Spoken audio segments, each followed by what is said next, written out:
सबसे पहले मैं इजाज उमर साहब, करीम भाई, अली सदर साहब, शकील बॉम्बे साहब, मुस्लिम भाई, मौलाना मोनिस, करीम मॉडर्न साहब, शकील भाई लट्टूवाला, ये जो पूरे साथी हमारे नयापुरा इलाके के इस मीटिंग को कामयाब बनाने के लिए जो मेहनत की, जद्दोजहद की और मीटिंग को कामयाब बनाया, मैं आप लोगों का बहुत बहुत शुक्रिया अदा करता हूं और खास तौर पर इस नयापुरे की आवाम का बहुत बहुत शुक्रिया अदा करता हूं कि आप लोग इस मीटिंग को आप लोगों ने कामयाब बनाया। वक्त काफी हुआ है, मैं भी कोशिश करूंगा मेरी बात कम वक्त में खत्म करूं। दोस्तों और साथियों, असेंबली का इलेक्शन अक्टूबर में होगा और हम लोगों ने इलाका wise, area wise, ward wise हम लोगों ने कार्नर मीटिंगें, वार्ड वाइज मीटिंगें हमने शुरुआत की और उसी की कड़ी है कि आज हम लोग नयापुरा आए। मेरे कई साथी मुझको बता रहे थे कि नयापुरे के अंदर मीटिंग, मैं तो पहले ये बताता हूं कि 2 रोज पहले मैं आया था नयापुरा जुमा के दिन। हमारा अफजाल है, उसके घर आया था मैं। उसके घर के अंदर दोनों सगे भाइयों को कैंसर हो गया, उनको देखने के लिए आया था। तो काफी वहीं से हलचल शुरू हो गई।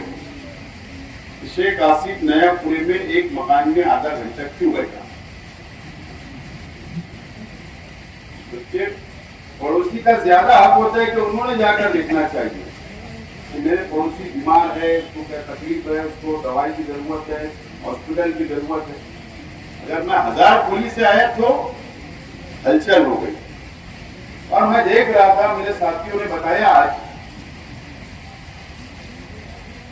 कि नयापुरे की मीटिंग को लेकर व्हाट्सएप के ऊपर अलग अलग चर्चाएं चल रही थी। आज काफी दुख हो रहा था हमारे अपोजिशन को कि नयापुरे के अंदर मीटिंग ले रहे, अब ये क्या बोलेगा वहां, क्या पोल खोलेगा। मैं आज बहुत ज्यादा नहीं बोलने वाला हूं, लेकिन आज मेरे सामने जो लोग नयापुरे के जानी मानी शख्सियत यहां बैठे हैं, मोतबर आप लोग बैठे हुए हो और मेरी आवाज जहां तक जा रही है, ऐसे मेरी पूरी नयापुरे की आवाम, बुजुर्गों, मां बहनों से, नौजवान साथियों से मेरा चंद सवालात आप लोगों से है, चंद सवालात आप लोगों से और शहर के आवाम से। मालेगांव शहर में साबिर सत्तार साहब पहले एमएलए रहे, हारून अहमद अंसारी एमएलए रहे, आयशा हकीम साहिबा एमएलए रहे, निहाल अहमद साहब एमएलए रहे, शेख रशीद साहब एमएलए रहे, सफीर सेठ एमएलसी रहे, मैं एमएलए रहा। हम लोग सियासी लोग रहे, सियासी घराने से रहे, वर्करी की बाबा सियासत हारून अहमद अंसारी साहब की क़यादत में, उनकी क्लास में कई लीडर निकले, कई वर्कर निकले, लीडर बने, एमएलए बने, मेयर बने, सदर बल्दिया।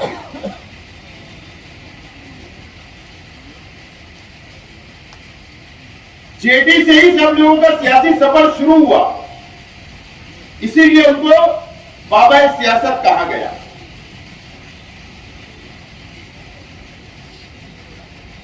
और निहाल अहमद और शेख रशीद साहब,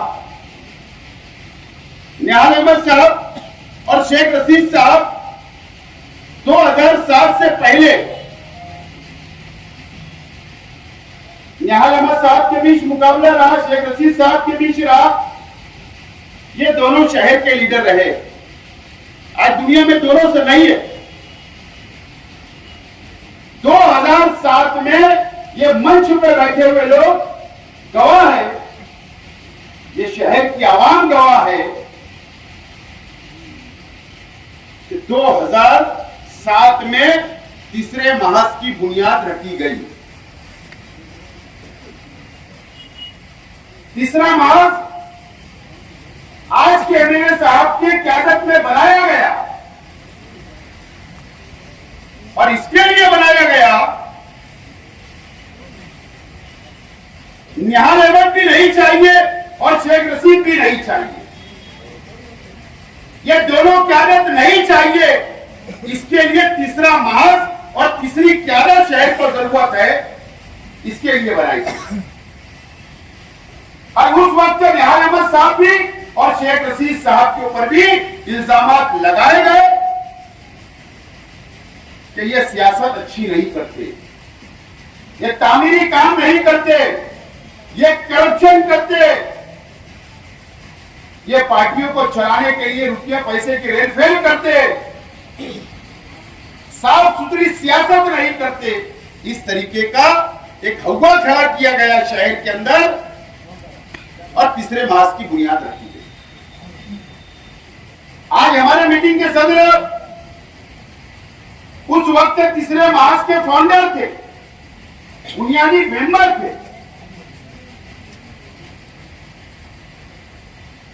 नयापुरा वार्ड से कितने लोग थे?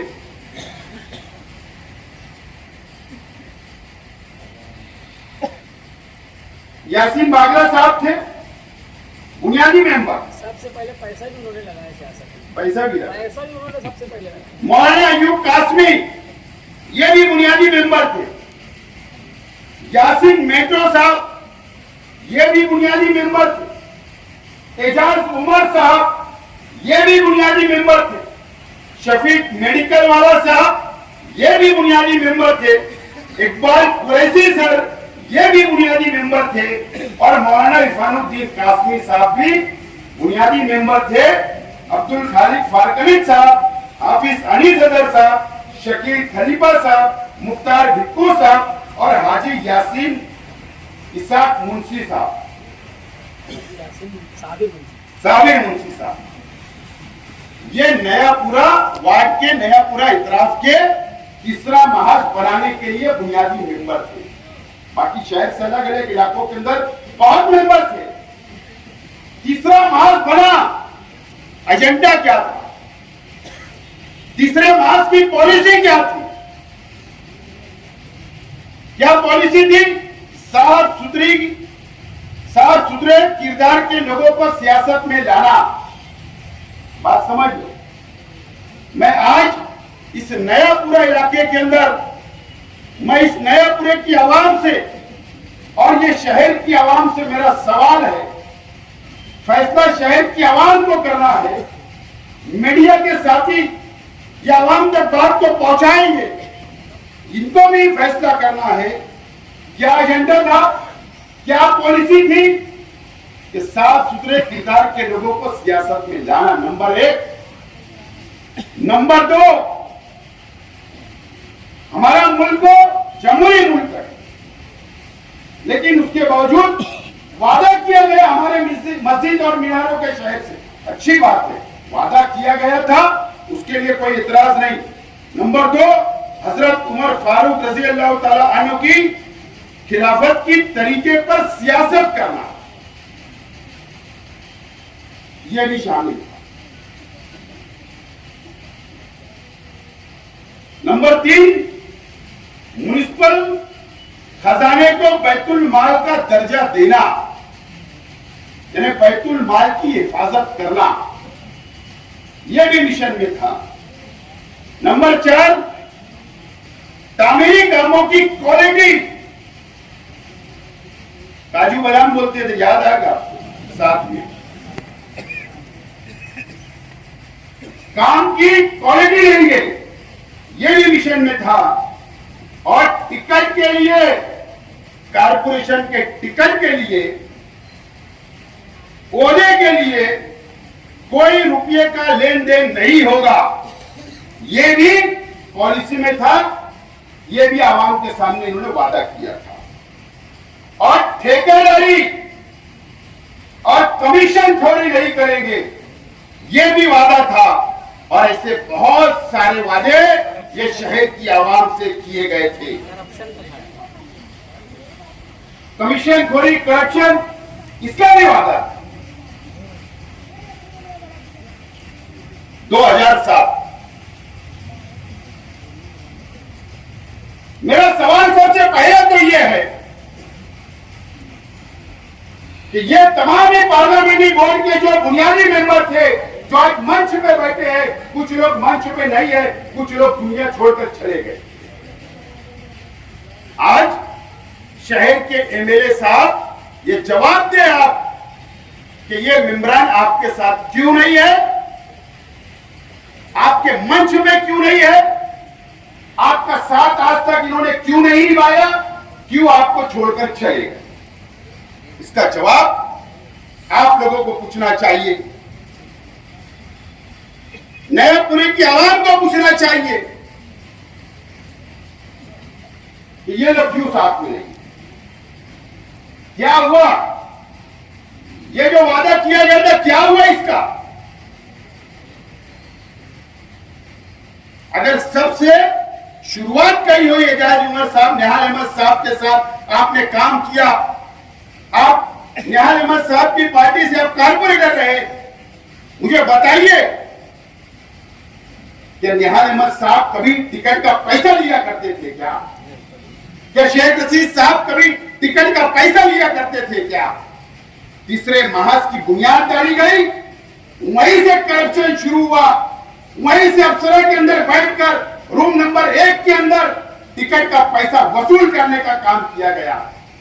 ये गलत होगा तो आप मुझको रोक सकते हैं तकलीफ। उस वक्त कम पैसा लिए मानता हूं मैं, कम करप्शन किया गया। उसके बाद स्टैंडिंग का चेयरमैन आपने किसी को अगर बनाया तो आपने चेयरमैन बनाने का बड़ा लाखों रुपया आपने लिया, 50 लाख 35 लाख का आपने सौदा किया और वो चेयरमैन किसी पैसे और रुपये वालों को दी। आज अल्लाह को प्यारे हो गए, अल्लाह उनको जन्नत नसीब करे। यासीन मेट्रो साहब, नयापुरे की आवाम की ख्वाहिश थी, शहर की ख्वाहिश थी कि एक बुनकर मेयर बनना चाहिए। यासीन मेट्रो साहब ने तैयारी की, पार्लियामेंट्री बोर्ड के अराकीन उनके साथ थे, नयापुरे की आवाम उनके साथ थी, शहर का बुनकर उनके साथ था और वो उनकी दिली ख्वाहिश थी। सबको उन्होंने बुलाए, बैठाए कि मुझको मेयर बनाओ। क्यों मेयर नहीं बनाया गया? क्यों नहीं मेयर बनाया गया? वो ईमानदार थे, वो करप्शन नहीं करना चाहते थे, वो ओहदे के लिए पैसा नहीं देना चाहते थे, इसके लिए उनको मेयर नहीं बनाया गया। उनकी ख्वाहिश थी कि स्टैंडिंग चेयरमैन बनाया जाए मुझको। उन्होंने अव्वल ऐलान कर दिया कि मैं स्टैंडिंग चेयरमैन बनूंगा। उनको उनके साथ इतना बड़ा धोखा दिया गया कि उनको स्टैंडिंग का मेंबर ही नहीं बनाया गया था। मुझे याद है उस बात, मैं मेंबर था उसको। इसीलिए ना कि रुपया पैसा नहीं दे सकते थे। साफ सुथरी क्या लोगों को टिकट देंगे? कौन से साफ सुथरे लोग थे 2007 से आज तक जितने इन्होंने टिकट बांटे? मुझे बताओ, यादी लेकर आप बैठो नयापुरे की आवाम, बैठिए शहर की आवाम, और आप लोग फैसला करना कि कितने साफ सुथरे किरदार के लोगों को इन्होंने टिकट दिया। मेरा जिम्मेदारी से बोलता हूं, 70% लोगों के ऊपर दाग लगा हुआ था, करप्शन का भी अलग अलग केसेस थे। उसके बाद उन लोगों को टिकट दिया गया क्योंकि उन्होंने पैसा दिया था। कौन से टीचर को इन्होंने दिया? बोला गया था हम टीचरों को देंगे, डॉक्टरों को देंगे, कोई मौलाना को देंगे, आलिम को देंगे। एक को भी टिकट नहीं दिया, नहीं टिकट दिया। ये पैसा नहीं दे सकते। करप्शन की शुरुआत वहां से हुई। अम्मार जब ये एमएलए बने, तीसरा मार्च बना, अम्मार साथ में घूमने लगा। एमएलए बने उसके बाद अम्मार जाकर उससे पूछिए, स्टैंडिंग कमेटी की मीटिंग चालू रहती थी, अंदर मीटिंग चलती थी, बाहर आके बैठ जाता। एमएलए साहब ने भेजे हिस्सा लेने के लिए, हिस्सा कितना पैसा आ रहा है हमको हिस्सा दो। करप्शन की शुरुआत की उन्होंने। बैतुल माल की हिफाजत आज हो रही है क्या? बैतुल माल की हिफाजत, बैतुल माल कारपोरेशन का बैतुल माल की हिफाजत करने आप गए थे। आज बैतुल माल की हिफाजत हो रही है क्या? आज हमारा नदी के इस बाजू का इलाका आप देखिए, सेंट्रल असेंबली हल्का आप लोग देखिए, आज कितना बदतर हालत के अंदर है। आज रास्ते अच्छे नहीं है। आज जब आप मौसम पुल के उधर जाओगे, उसके बाद हर रोड आपको कंक्रीट रोड मिलेगा, सीमेंट का रास्ता मिलेगा, सर्कल मिलेगा, डिवाइडर मिलेगा, जॉगिंग ट्रैक मिलेगा, गार्डन मिलेगी, लाइब्रेरी मिलेगी। ये 2 सालों के अंदर पूरी कारपोरेशन को लूटने का काम किया गया। इनकी जिम्मेदारी थी इसके ऊपर रोक लगाने की, इन्होंने नहीं रोक लगाई। सिर्फ चंद पैसों के लिए, चंद फंड के लिए ये मंत्री के साथ साझेदारी इन्होंने की। ये क्या है?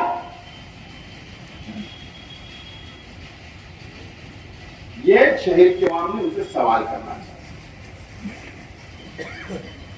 मुझे बताओ, शेख रशीद साहब नहीं, निहाल अहमद साहब नहीं चलेंगे, तीसरी क्यामत आई, बुनियाद तीसरे मास की डाली गई, क्या बदलाव आया शहर में? कौन सा बदलाव आया शहर में? राजकारण का, सियासत का और खराबा हुआ, करप्शन बढ़ा, टिकट में करप्शन बढ़ा, भ्रष्टाचार बढ़ा, ठेकेदारी बढ़ी, टक्केवारी बढ़ी, कमीशन खोरी बढ़ी, सिर्फ इनके आने से बढ़ी। और इन हर इलेक्शन में जिन जिन लोगों को इन्होंने टिकट दिया, उन लोगों ने टक्केवारी की, कमीशन खोरी की, ठेकेदारी की। यही काम चलता है, आज भी चल रहा है,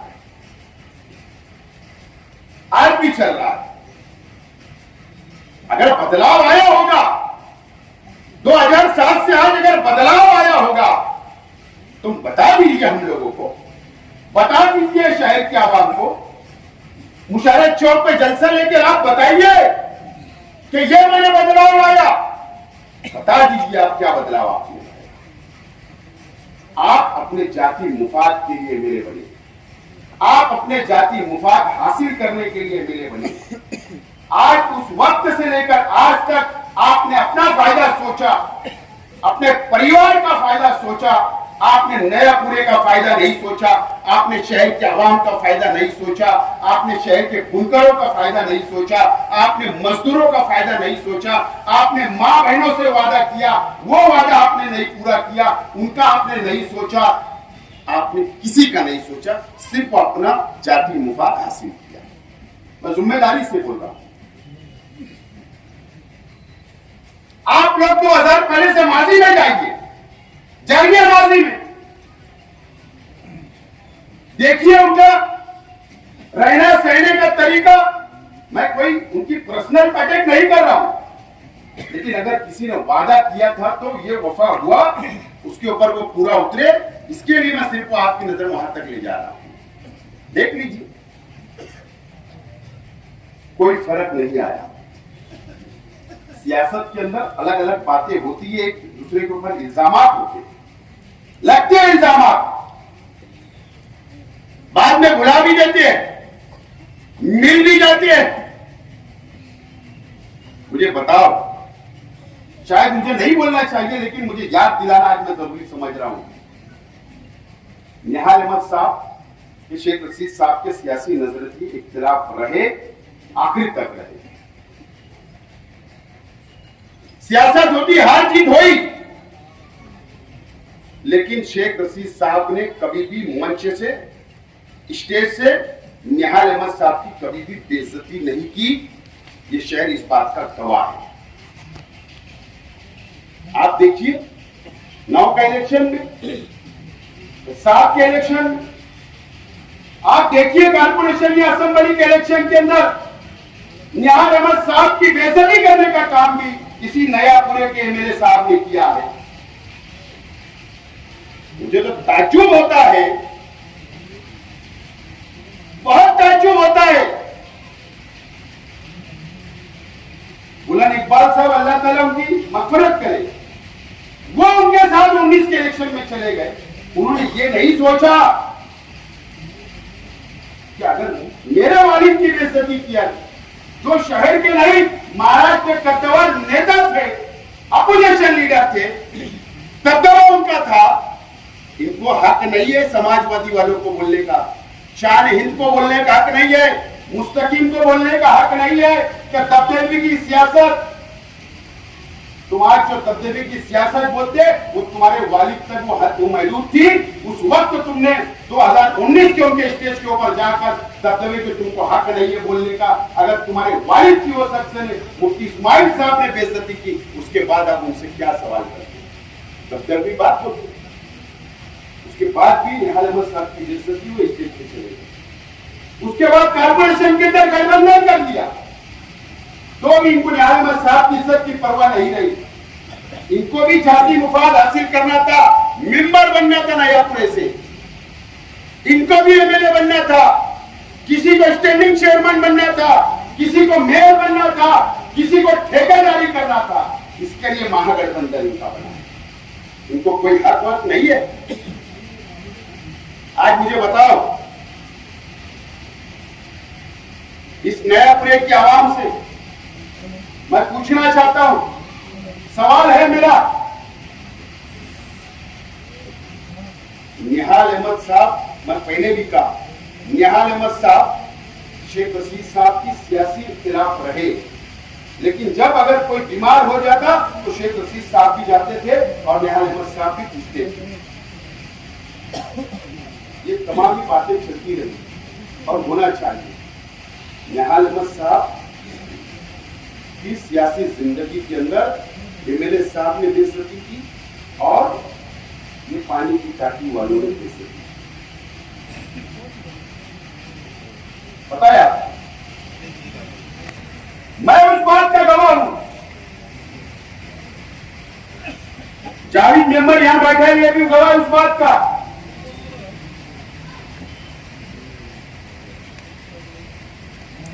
दो 2009 में मेयर के इलेक्शन के बाद जब डिस्क्वालिफिकेशन मेंबरों का निहाल अहमद साहब ने डिविजनल कमिश्नर ऑफिस के अंदर डाला, तो कमिश्नर की ऑफिस के अंदर निहाल अहमद साहब, सारदा निहाल अहमद साहिबा, शान हिंद, ये तमाम लोग मौजूद थे। ये पानी की टाकी से लोगों ने नंगी नंगी गालियां निहाल अहमद साहब को दी, बेइज्जती की। लेकिन आज ये रात को 12 बजे जा रहे हैं वहां पर और रात को 4:30 बजे वापस आ रहे, क्योंकि इनको एमएलए बनना है, उनको इज्जत का कोई ख्याल नहीं, कोई परवाह हुआ नहीं। किसकी भी बेइज्जती हो जाए, इनको एमएलएशिप चाहिए। ये कौन सा सवाल? ताज्जुब है, हम क्यों बेदार नहीं हो रहे?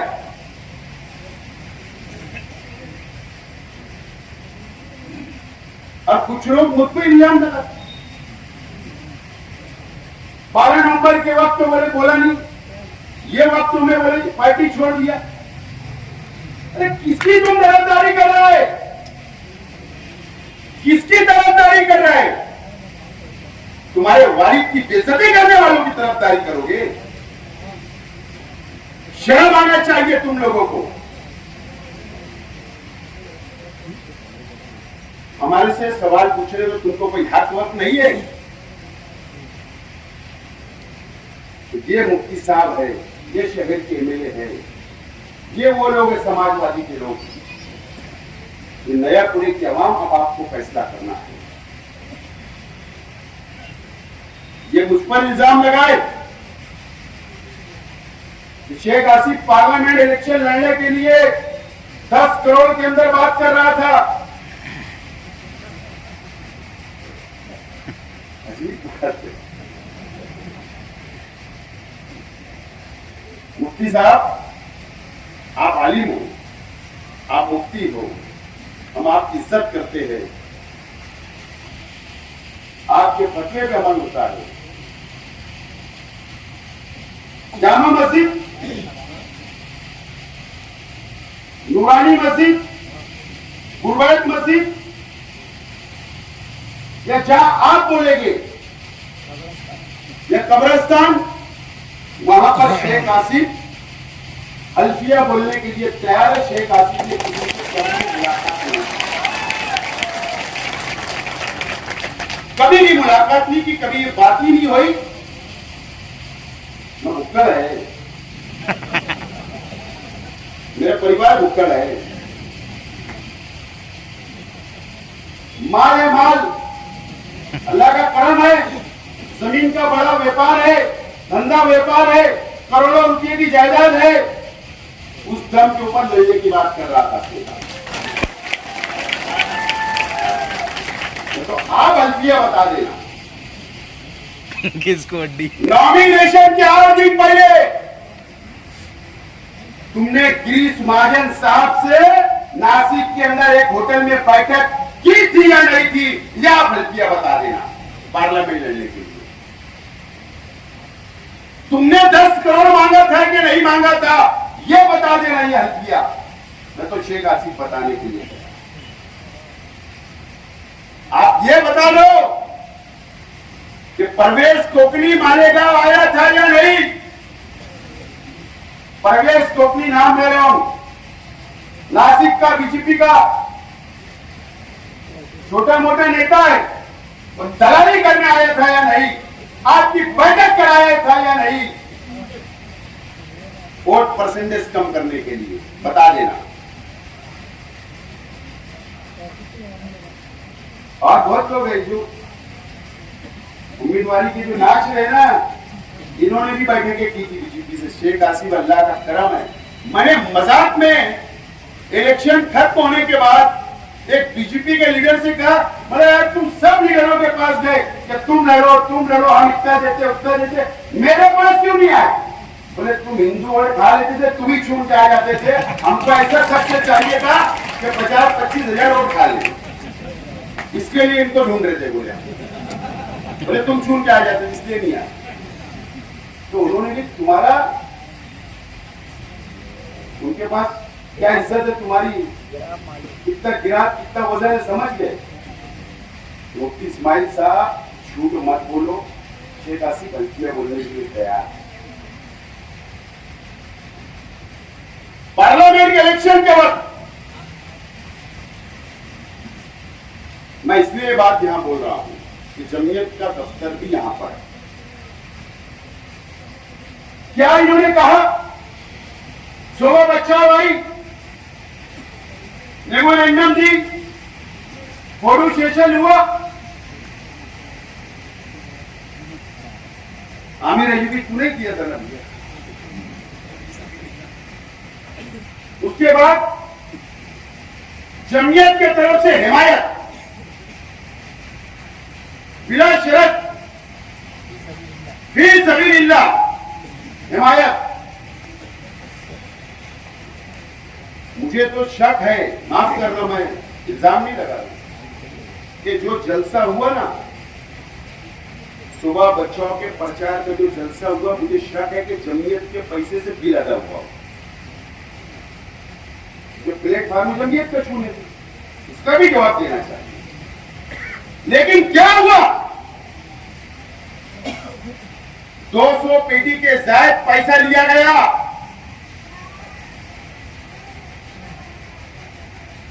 ₹50,000 पर पेटी के हिसाब से पैसा लिया गया। मेरा सवाल है एमएलए साहब के वर्करों से, एमएलए साहब के जिम्मेदारों से, क्या आपके नाम पर धोखा दिया गया, जमीयत को धोखा दिया गया, शहर के आवाम को धोखा दिया गया और पूरा पैसा खा लिया गया? वो पैसा कहां गया? ठीक है, सोमो बच्चों अभी इनकार करेगी, मुझे मालूम है, उसका लड़का भी इनकार करेगा, लेकिन मुस्तकिम डिग्निटी में जो बोला था ना कि कोई पारसा नहीं है, सबने पेटी वाइज पैसा लिए, बिल्कुल सच बात है, मैं उसकी बात से सहमत हूं, हमने भी लिया, लेकिन वर्करों को, कारपोरेटरों को, सभी कारपोरेटरों को जहां जहां हमको जिम्मेदारी दी, हमने वहां पैसा बांटा, धोखा नहीं किया, जेब का लगाया। तुमने वो पैसा क्या किया? तुम्हारे वर्करों को क्यों नहीं मिला? तुम्हारे रिक्शा क्यों नहीं लगी? तो पैसा कहां गए? जवाब तुमको देना पड़ेगा। तुम्हारे फायदे के लिए जमयत का भी इस्तेमाल आप करते हो, ये कौन सी बात है?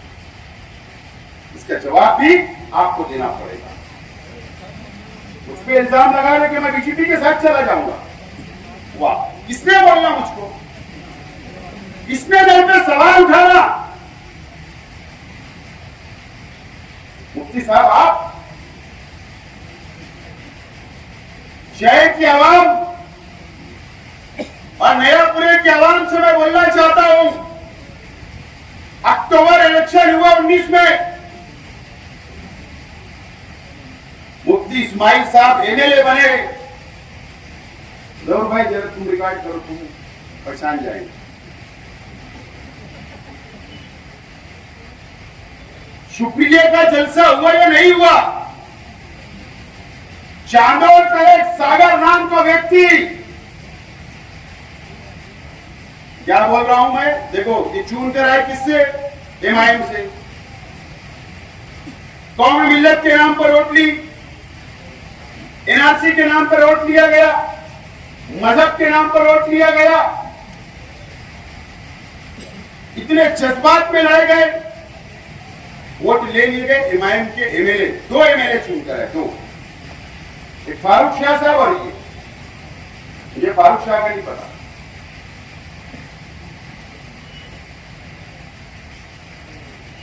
सागर नाम का इंसान जो एजेंट है आज के वजीर आला का, ये चुनकर नए नए आए, वही उस शख्स ने गाड़ी लाया, गाड़ी के अंदर बैठे, बैग लेकर बैठे और मुंबई के वर्ली जो सीलिंग है ना, उस इलाके के अंदर जब सीलिंग खत्म होता है, वर्ली के सरकारी गेस्ट हाउस के अंदर 6 दिन आप वहां पर थे। क्यों थे? सरकार तुम्हारी नहीं बन रही थी, तुम्हारी तो इधर भी सरकार नहीं बनने वाली थी, उधर भी नहीं बनने वाली थी। तुम 6 दिन आपने क्या किया वहां पर? और एक दिन तुम थाने की होटल में, एक दिन तुमने क्या किया? ऐसा 7 दिन का हिसाब ये शहर की आवाम को दो। 7 दिन का हिसाब हुआ। उस वक्त तो उद्धव ठाकरे साहब का चीफ मिनिस्टर बनना फाइनल नहीं था, आज के वजीर आला का चीफ मिनिस्टर बनने की बातचीत चल रही थी। इसके लिए एमएलए की कमी नहीं होना चाहिए, कोई पार्टी भाग नहीं जाना चाहिए। इन्होंने पहले दिन से शिवसेना के साथ में मिलकर सौदेबाजी शुरू की थी। उसी दिन ये शहर की आवाम का वोट बिक चुका था, आपको धोखा दिया गया था, आपके वोटों का सौदा किया गया था, कौम को बेच दिया गया था। उसी दिन से आपके बेचने की शुरुआत हुई शहर की आवाम। इसका जवाब आप देना। उसके बाद वजीर आला बन गए उद्धव ठाकरे साहब।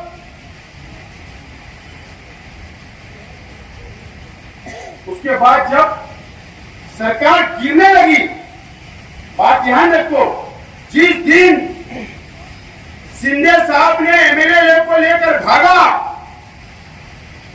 उस वक्त भी इनका सौदा किया गया, शहर की आवाम का सौदा किया गया, और उस वक्त भी इनको तटस्थ गैर जानिबदार रखा गया। इन्होंने उनके खिलाफ भी वोट नहीं किया, मुखालफत नहीं की, ये तटस्थ रहे। उस वक्त भी शहर की आवाम को बेचने का काम किया। उसी पीरियड में राज्यसभा के चुनाव हुए, उस वक्त भी इन्होंने कांग्रेस राष्ट्रवादी के उम्मीदवारों को वोट नहीं दिया। उस वक्त भी शिंदे सेना और बीजेपी को इन्होंने वोट दिया, उनके उम्मीदवारों को वोट दिया। उस वक्त भी ये शहर का सौदा किया गया। अभी 12 जुलाई को एमएलसी चुनाव के वक्त भी इन्होंने कांग्रेस, राष्ट्रवादी कांग्रेस, उद्धव ठाकरे, सेकअप के उम्मीदवार को वोट नहीं दिया, शिंदे और शिवसेना के लोगों को वोट दिया। उस वक्त भी सौदा किया।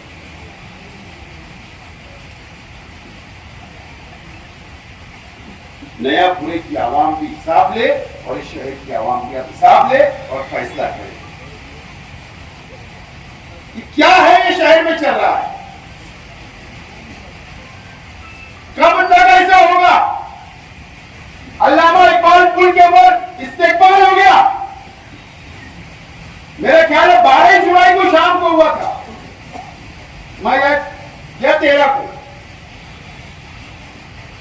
क्या इस्तेकबाल हुआ, क्यों हुआ? बिजली सब्सिडी बहाल हो गई, पावर लूम के ऊपर जो सब्सिडी बहाल हुई थी, उसके लिमिट थी। इस्तेकबाल हो गया, मीडिया में आ गया, भड़ाका फूट गया। बुनकर भाइयों, मेरा तुमसे सवाल है, बताओ अभी जो बिल आई उसमें क्या आपको सब्सिडी मिली? क्या नहीं मिली। सब्सिडी नहीं आई। बुनकरों को धोखा देने का काम किया गया। ये कौन पूछेगा, कौन सवाल उठाएगा? क्या मकसद था तीसरे मार्च का? क्या मकसद था शहर के अंदर तीसरा शख्स चाहिए, तीसरा लीडर चाहिए? मकसद से शहर भटक चुका, ये मेरे साथ भटक चुके, और इन्होंने अपने मुफाद के लिए हमेशा सियासत की और आप लोगों का, शहर की आवाम का इस्तेमाल किया, वोट लिया, वोटों पे रहे, अपना फायदा किया, शहर को कुछ नहीं मिला। अब इलेक्शन आ रहा है तो ये मुद्दे पे बात नहीं करेंगे, ये विकास और दौलत पे बात नहीं करेंगे, ये तामीर और तरक्की पे बात नहीं करेंगे, बस गाड़ी इधर उधर रुकी जाएगी, रास्ते से उतर के बात करेंगे। शुरू कर दिया उन्होंने, मुझे उसके ऊपर कुछ बोलना नहीं है। शहर के आवाम बहुत समझदार है। मैं आज नयापुरे की आवाम से अपील करने के लिए आया हूं। आज मैं शहर की आवाम से अपील करने के लिए आया हूं। आप ईमानदारी से सोचिए, समझिए। आप अकेले बस 4 लोगों को लेकर बैठिए और 2007 के बाद से आज तक आप अच्छे से सोच समझ कर फैसला करिए। अगर शहर का कुछ अच्छा हुआ होगा तो आप फैसला ले लेना। मेरा 5 साल आप लोगों ने देखा, 5 साल आप लोगों ने मेरा 14 से 19 तक देखा। यही लोग मेरे साथ थे, अल्लाह का करम है, छोड़कर मुझको नहीं गए। कुछ देखा होगा, मेरे पास तो इख्तियार नहीं, मेयर नहीं, एमएलए नहीं, कोई सत्ता नहीं। उसके बाद ये लोग आज अल्लाह का करम है मेरे साथ क्यों खड़े हैं, इसके ऊपर भी तुमको सोचना।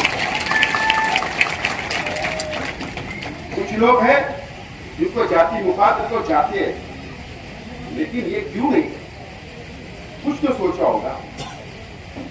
चाहे साइजिंग की बात हो, पावर लूम की बात हो, सब्सिडी की बात हो, पॉलिसी के ऊपर बोलना हो, कौम मिल्लत के लिए आवाज उठाना हो, मुस्लिम मसाइल के ऊपर आवाज उठाना हो।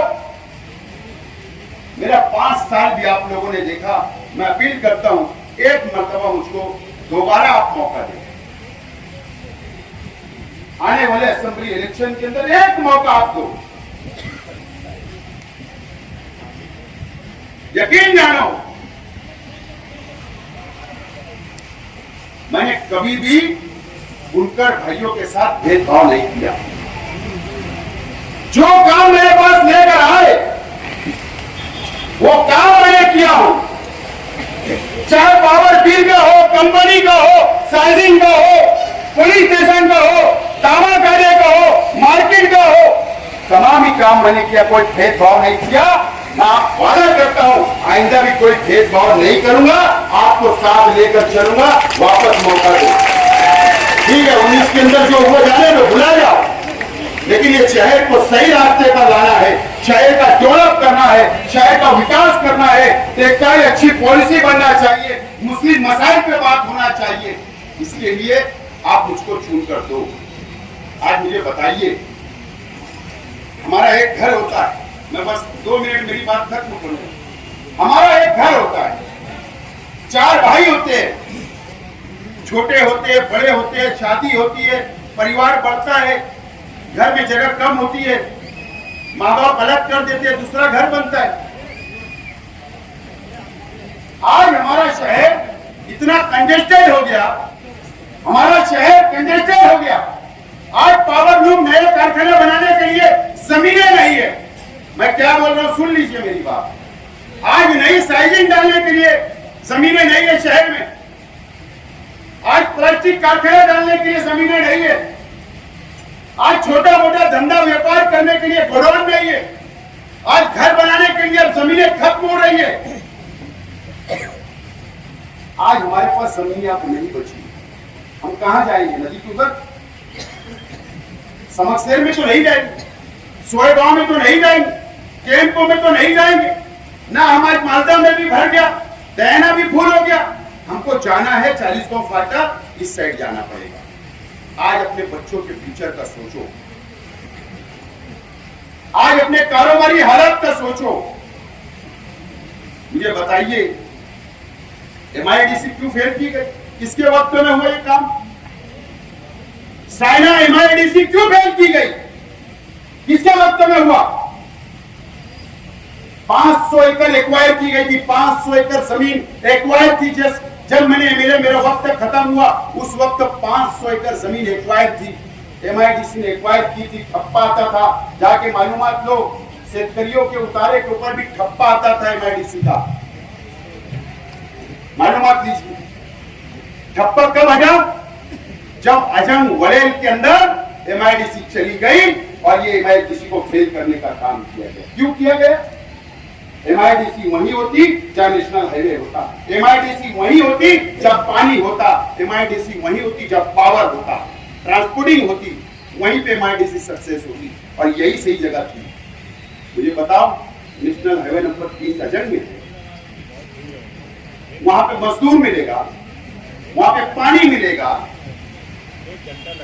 हमारे शहर की तरक्की को रोकने का काम ये 5 साल के अंदर किया गया। किसने आवाज उठाया? क्यों MIDC खत्म की गई? क्यों नितेश राणे ये बोल रहा है बहुत बड़ी साजिश है कि लैंड जिहाद चल रहा है? क्यों बोल रहा है? मुझे बताइए। अब मेरा सवाल आज है आप लोगों से, क्यों बोल रहा है?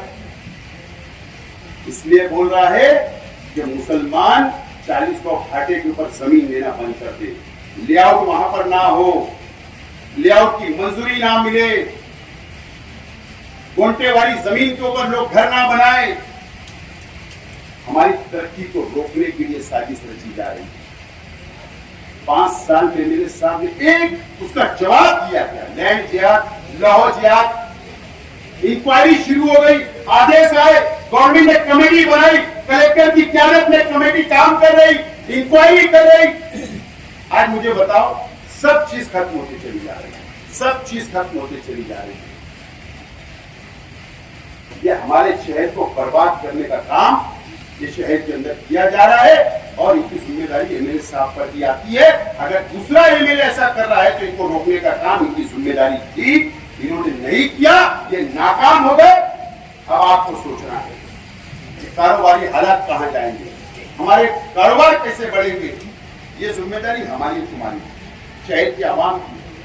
कौन लड़ेगा, कौन बोलेगा असेंबली में, कौन कानून बनाएगा, कौन वहां पर आपके लिए आवाज उठाएगा। मुझे तजुर्बा है 5 साल का, अल्लाह का करम है और मैं ईमानदारी से 5 साल पूरा किया। अगर आप लोगों ने मौका दिया, मैं आपको यकीन दिलाता हूं कि वो 5 साल का तजुर्बा, ये 5 साल का पोजीशन में रहने का तजुर्बा और आइंदा अगर आपने मौका दिया तो इंशाअल्लाह जबरदस्त तरीके से आपकी और शहर की नुमाइंदगी करूंगा और सबको साथ लेकर करूंगा। ये वादा आज मैं आपको करता हूं। और मुझे उम्मीद है इस मर्तबा कि शहर के अवाम मुझको कबूल करेंगी और मुझे मौका देंगे आप लोग। दोस्तों, मैं एकदम साफ तौर पर आज बोलना चाहता हूं, मुझसे कोई सवाल जवाब और शक की नजर से मुझे देखने की मुफ्ती साहब आप कोशिश मत करो और आप लोग कोई कोशिश मत करो। 5 साल तुम बीजेपी से मैनेज रहे, 5 साल तुम शिवसेना से मैनेज रहे, मैंने आजाद इलेक्शन लड़ने का फैसला किया हूं, तो मैं आज जिम्मेदारी से बोलता हूं, शेख आसिफ सेकुलर हुकूमत जिधर रहेगी, अगर वो साथ देंगे तो उधर रहेगा, अगर शिवसेना आया तो, अगर आपने मौका दिया तो इसका फर्क हुकूमत में नहीं बैठेगा, नहीं बैठेगा। और अगर किसी ने नहीं लिया, मुझे किसी का प्रेशर नहीं चाहिए, कोई पार्टी का आदेश नहीं चाहिए, कोई पार्टी की पॉलिसी पे काम नहीं करना है, मुझे कौम के लिए लड़ना है, झगड़ना है और इसके लिए मैं आजाद रहना चाहता हूं। मैं किसी के दबाव में काम नहीं मुझे करना।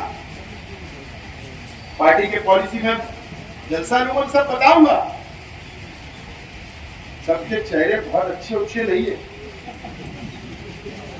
सबके चेहरे बहुत अच्छे नहीं, घिनौने अंदर से।